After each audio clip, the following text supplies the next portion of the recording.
finally guys हामी चाहिँ अहिले सल्यानतिर हाम्रो घर चाहिँ जालकोट मेरो नाम चाहिँ जीवन बिको हो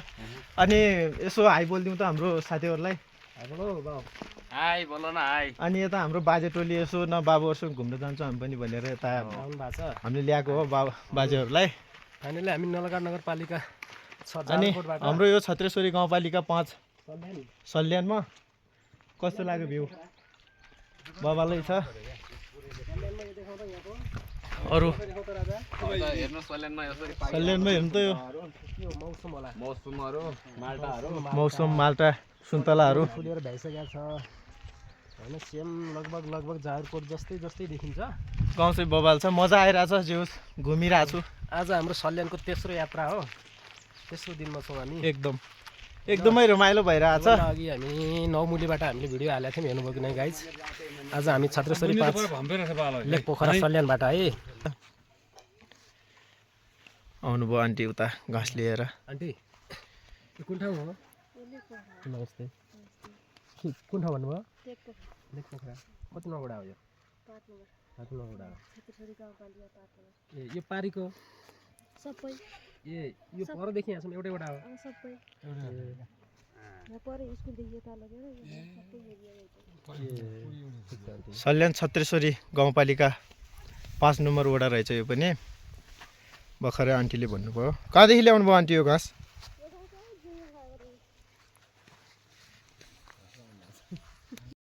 फाइनल्ली गाइज हाम्रो दाजुहरूले अगाडिको दिदीहरूलाई यसो प्र्याङ हान्ने सोचिराख्नु भएछ होइन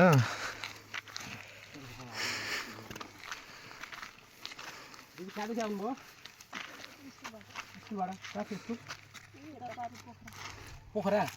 कहाँ छ यो हजुर यो गाउँले पल्लो योभन्दा पल्लोपट्टि पोखरा हो हामी जाजरकोटदेखि एकछिन रोकेर कुरा गर्न सक्नुहुन्छ हामीसँग के कुरा यसको बारेमा बताइदिनु न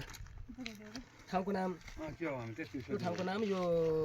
गाउँपालिका या नगरपालिका कति नम्बर वडा छत्रेश्वरी गाउँपालिका वार्ड नम्बर 5 लेक पोखरा ए लेक पोखरा यो माथि के बनिरहेछ के बनिरहेछ त्यो रोड हो या स्वास्थ्य यो वडा वडा कार्यालय बन्दैछ ए ल धन्यवाद छ हजुरहरूलाई सल्यानतिर घुम्दा आउँदा कस्तो लागिरहेछ टोललाई हेलो दर्शन सर सुन्तला सबै के राखेर भने चाहिँ ठाउँमा सबै सल्लाहको रुखहरू मन्दिरहरू धेरै राम्रो छ होइन कस्तो लाग्यो राम्रै छ राम्रो लागेको छ हामीलाई ए कस्तो अनुभव भइरहेछ अनुभव राम्रै छ भनौँ ए उता हाम्रो हेलो बुढा कम ब्याक कस्तो अनुभव लागिरहेछ हजुरलाई एकदम रमाइलो है जस्तो हाम्रो नलगाड नगरपालिका वार्ड नम्बर 6 त्यस्तै लागिरहेछ हाम्रो जाजरकोट जिल्ला भन्दा पनि अझै धेरै रमाइलो लागिरहेछ एकदम सल्यान हाम्रो लागेको छ लेक पोखरीतिर घुम्ने रमाइलो लागिरहेछ भन्दा एउटा दुःखतिर अघि केही गरौँ मेटौँ भनेर हामी ए यो सल्यान पहिला जाजरकोट भित्रै पर्थ्यो जाजरकोटै हो पहिला यो ए पहिला छुट्याएर पहिला टेर्मिनल हाजरलाई छुट्याएको कारणले अहिले जिल्ला छुट्टै भएको कारणले नै हो ए यो कुरो मलाई थाहा थिएन हजुरले एकदमै राम्रो कुरा सिकाउनु भयो मलाई धन्यवाद छ हजुरलाई यो गाई चाहिँ त्यो चाहिँ के रहेछ खासमा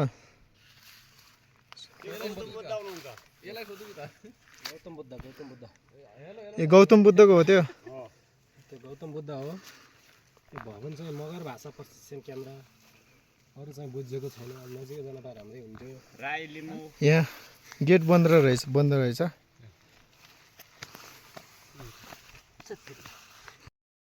कहिले गर्दा नयाँ नै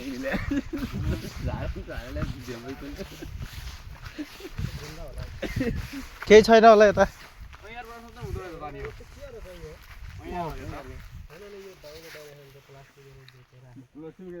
के होला पूजा पाठ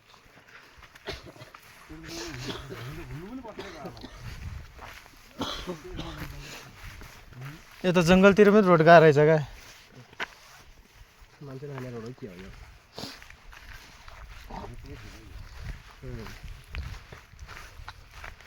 अहिले चाहिँ हाम्रो जङ्गलको यात्रा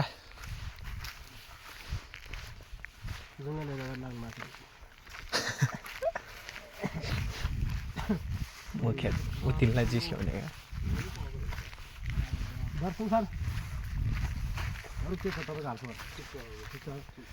एकदम ठिक छ अहिले तपाईँ कता लाग्नु भएको म अहिले चाहिँ यसो माथि के न्युटी बुझ्नुपर्ने थियो निस्के बाबु केमा यो माथि जिल्लामा के आन्दोलन भएको भए होइन त्यो न्युट्रीलाई अब कुराकानी सबै मिलाउनु व्यवस्था मिलाउनु गर्ने भइसकेको छ अब त्यो अलिअलि मैले अब यहाँ सबै खानाहरू सबै उठिसकेको मैले के भने त्यो अब कार्यक्रम सबै मिलाउनु पर्ने हुन्छ मेरो हातको काममा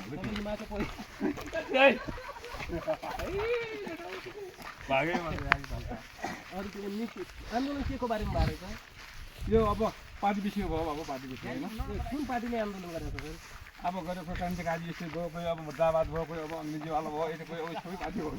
सबै पार्टीको सबै पार्टीले गर्दाखेरि धेरै व्यवस्था गरेँ क्या एकदम एकदम सबै पार्टीको म्यानेजमेन्ट गर्नुहुन्छ सही हो सबै पार्टीको मान्छे के भने मैले सबै अब हात दरबारमा गएर ढोका खोल्ने होइन गेट खोल्ने त्यो सबै अब त्यो काम सबै बन्द गर्नुपर्छ हामीले अब यसै यो केटाहरू हामीसँग लाग्नुपर्छ होइन काम गर्दाखेरि पनि धेरै जिउमा होइन तलबाट हो क्या त्यता जाने अनि होइन त भाइ उदो तलबाट पनि रहेछ त बाटो बाटो चलिसक्यो यता आउने बाटो अघि नै पनि आयो पुरै सल्लाह मात्रै छ पुरै चारैतिर गाई सल्लाह मात्रै हेर्नु न उता अग्ला अग्ला सल्लाहहरू छन् यो एकदमै